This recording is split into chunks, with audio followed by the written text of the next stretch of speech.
Hi everyone, welcome to our weekly Q&A session, and today it is my pleasure to welcome here our coach Richard. So Richard, hi, how are you today? I'm doing great. How are you doing today, Veronica?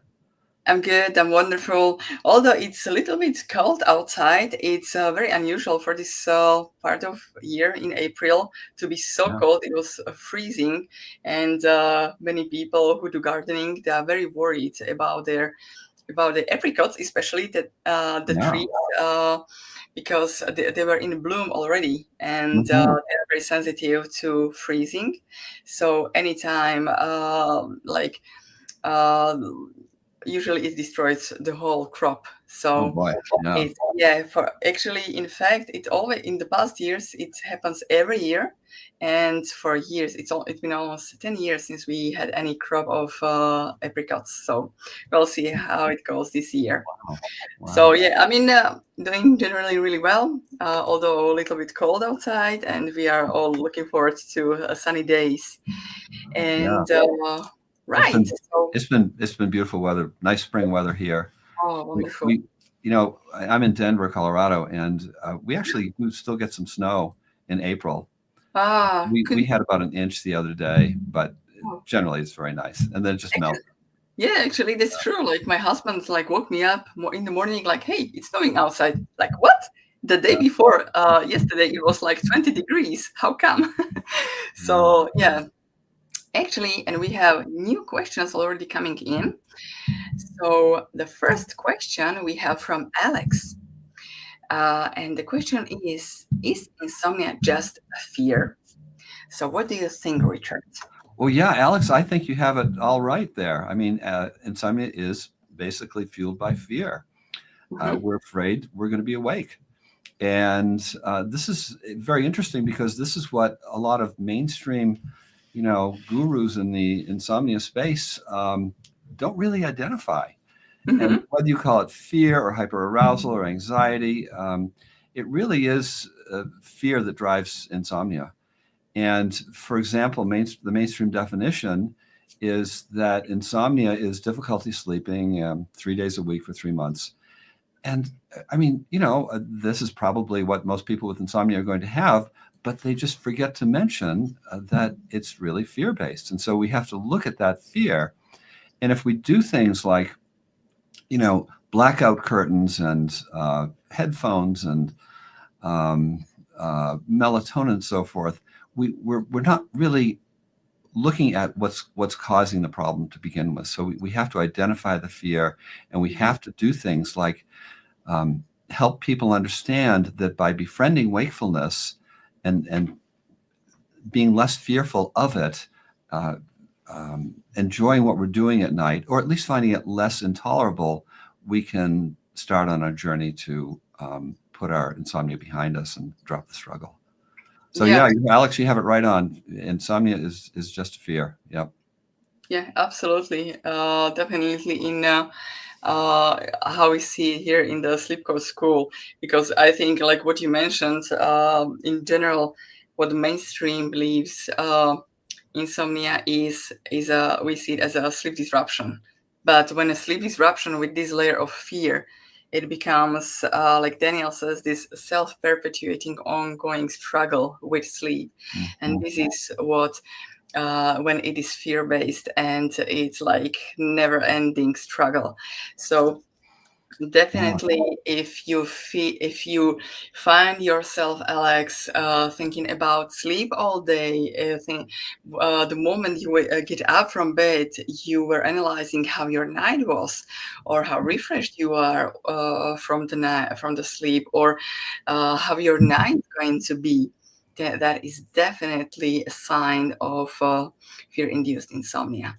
So Huh. I believe we have answered your question, Alex, and we have a question from a Divergent Flyer.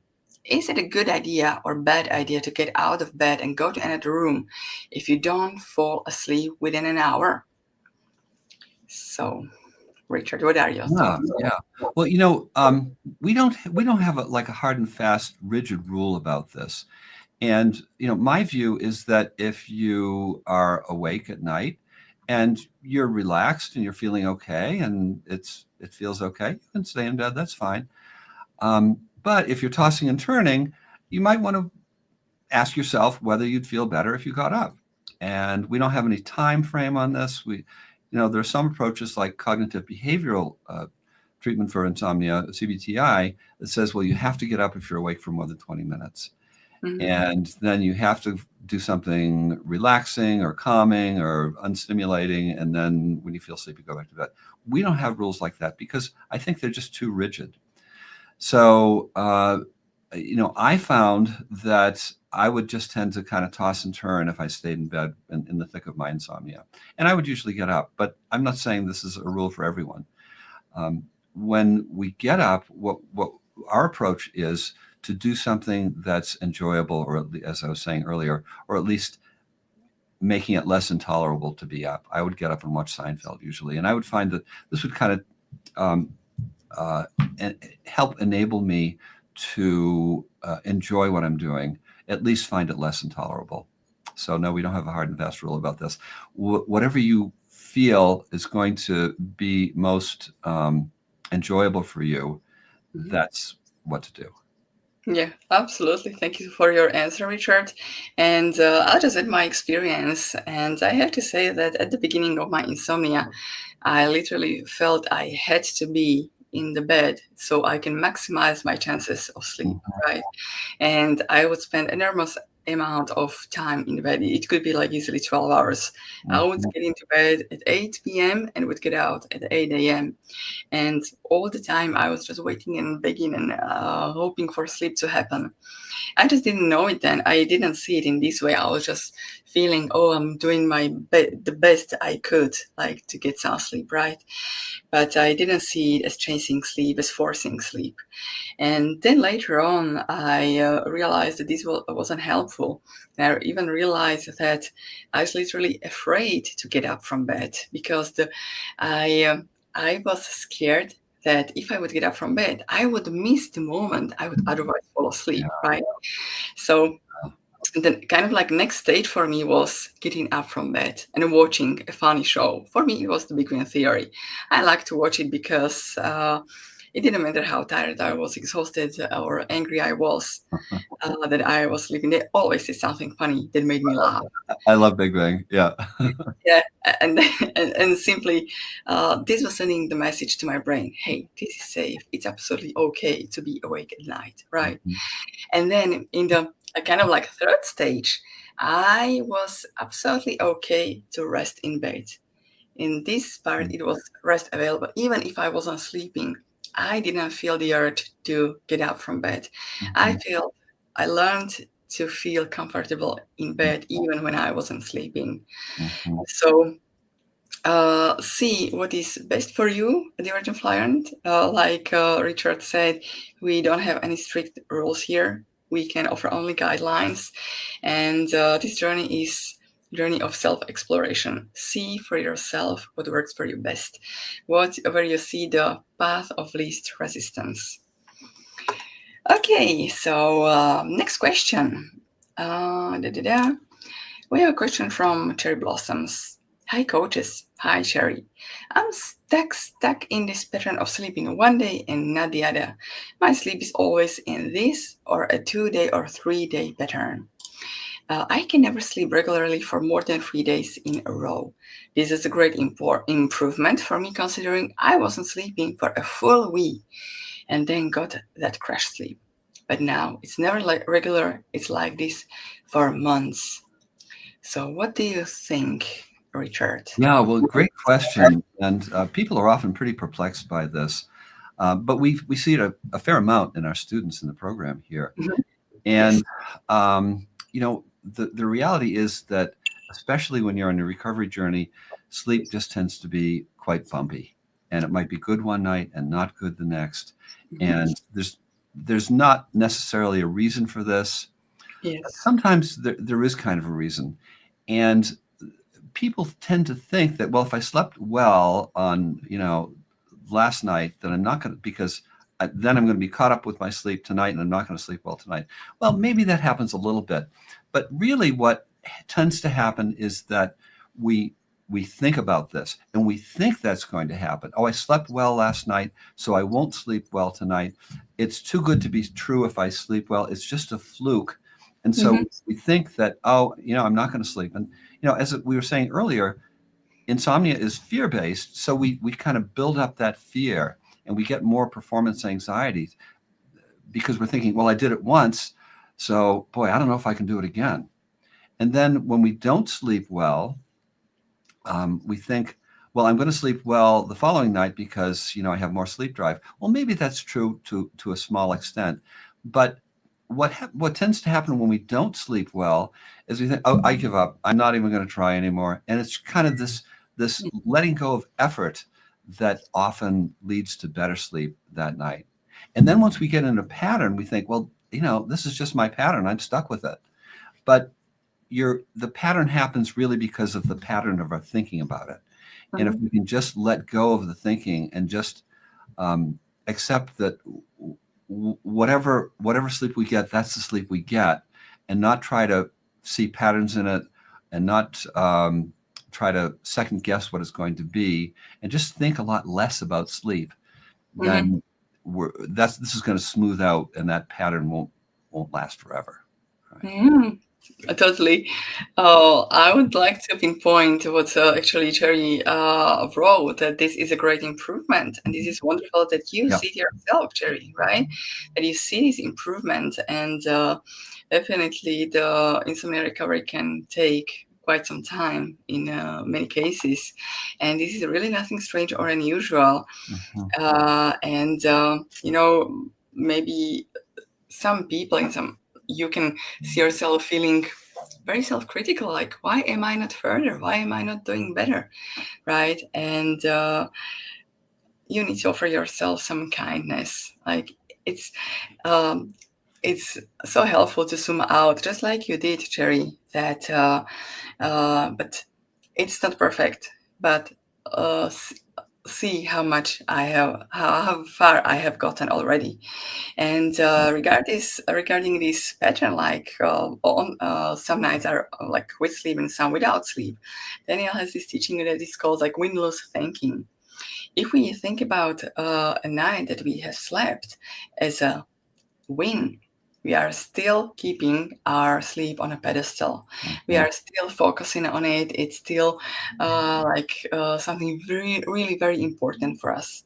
But on the other hand, when we just see a night that we didn't sleep as a lose, it's basically the same. We still bring our attention to our sleep. We still think in the terms uh, like sleep is the most important thing in my life.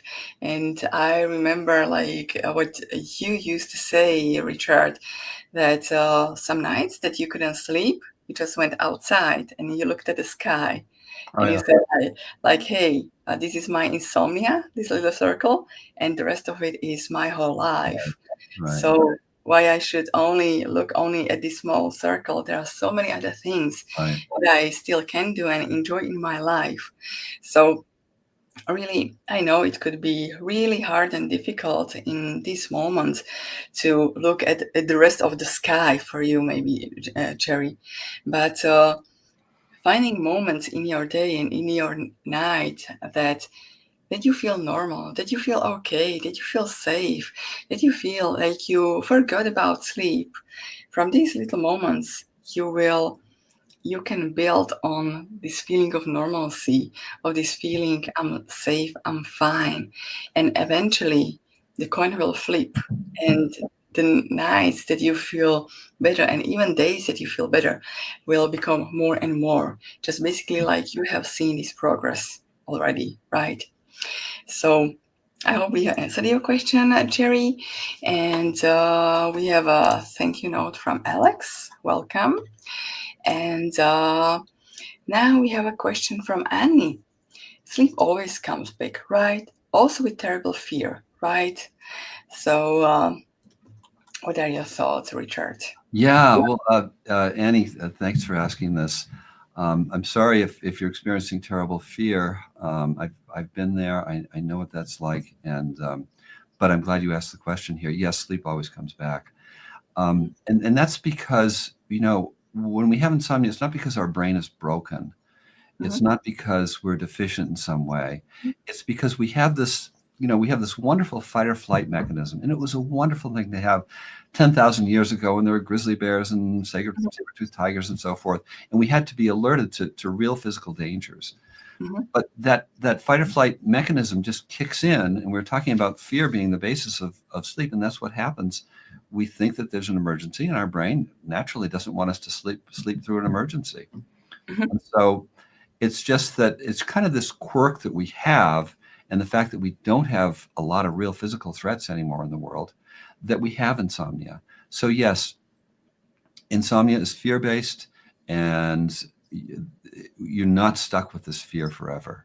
Okay, there are ways to drop the fear, to focus less on sleep, to put it on less of a pedestal, as Veronika was just saying, and uh, sleep is basically an effortless process. Now, if it were this fancy process that you had to do years of study, like Mhm. get your PhD in physics uh, or in biology to be able to sleep, I say, yeah, I would never come back because not many people can do that. But that's not the case.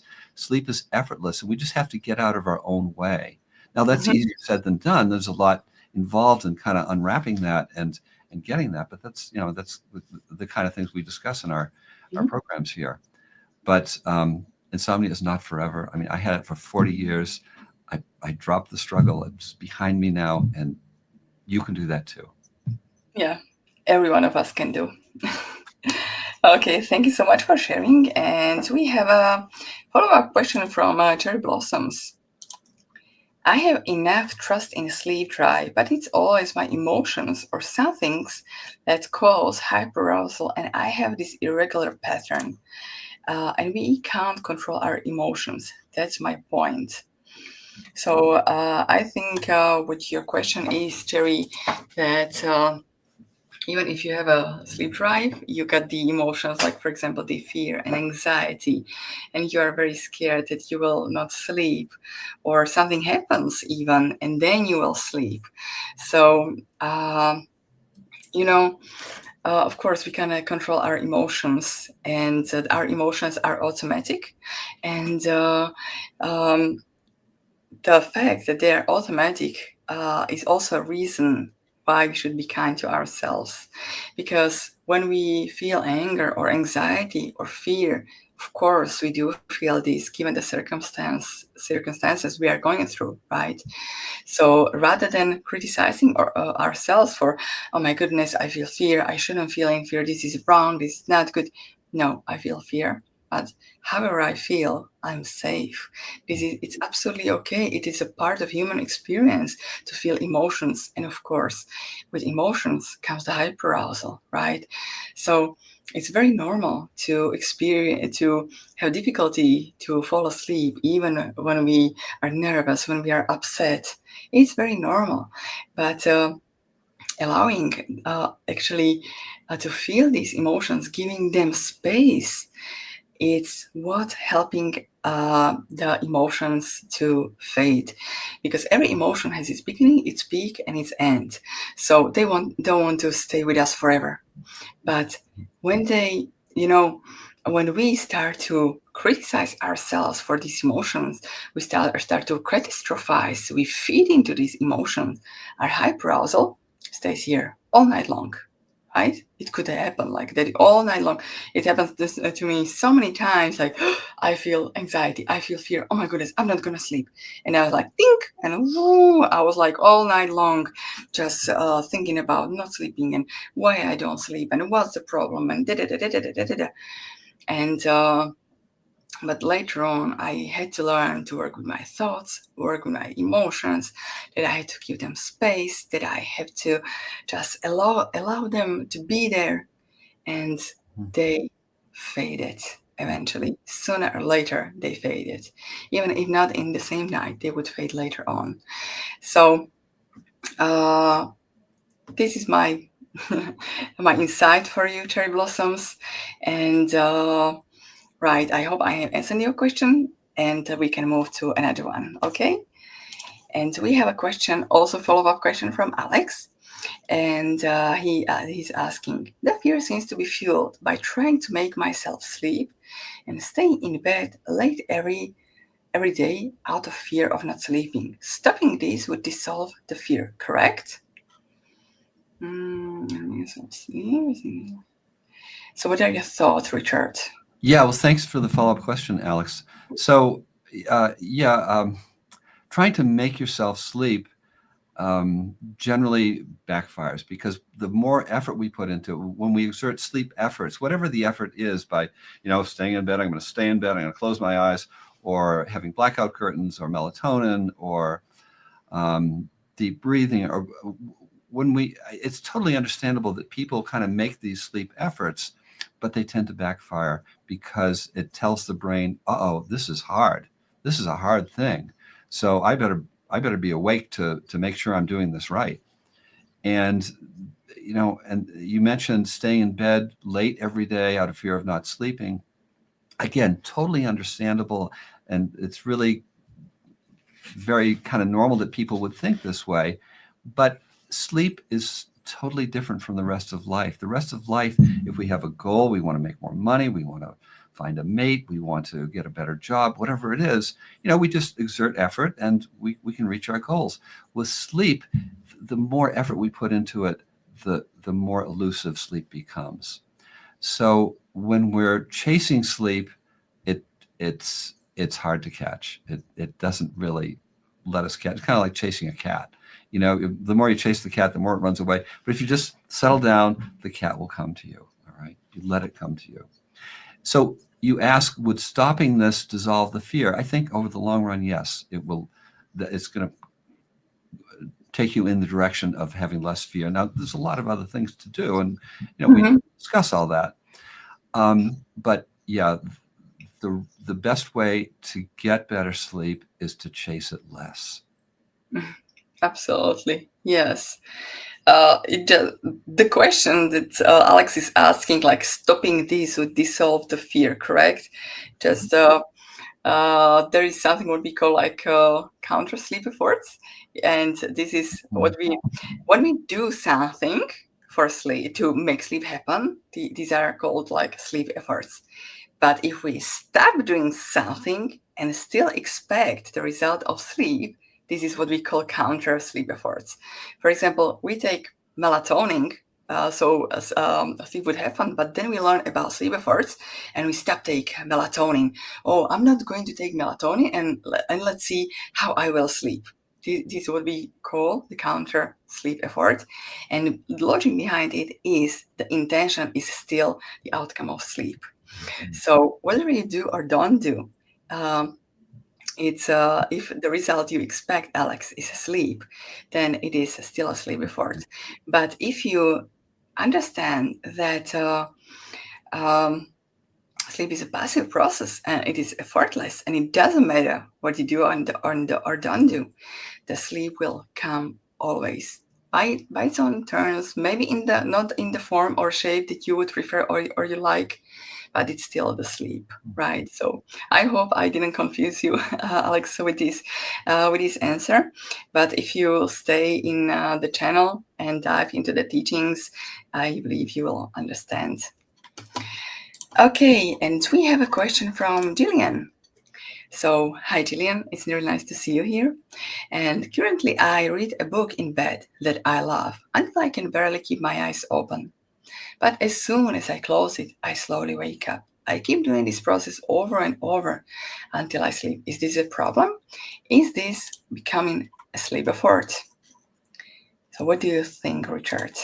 Yeah, well, good question, Jillian. This happens. We see this a lot. We call this the Houdini effect.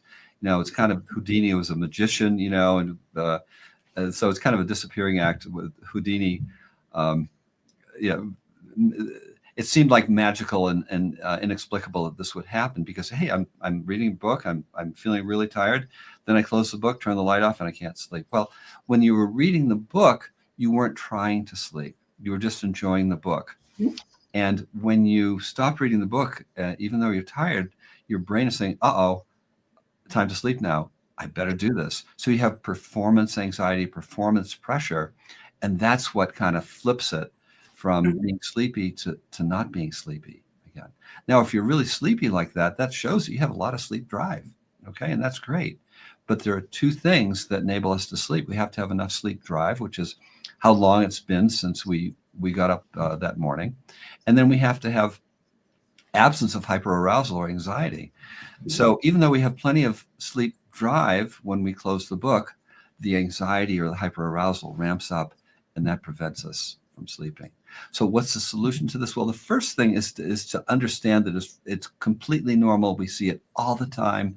It's not at all unusual. So there's nothing weird going on. It's not a broken brain that's causing this. It's just our brain's natural tendency to want to protect us. And the brain thinks that being awake is a risk, so it's gonna look at this risk and say, "Oh, I better try harder," and that's what gets us into trouble. Yeah, absolutely. So let's wrap up with this wonderful answer from Coach Richard and the great question from Jillian. I thank you very much, everybody, for posting your questions. And thank you very much for being here, Coach Richard. And if anybody feel like you need more support, then under this video, you will have a link to um, one-on-ones with Coach Richard if you're interested in. And yeah, I'll see you next time. And thank you very much. Bye-bye. Thanks, everyone. Thanks, Veronica. See you, everyone.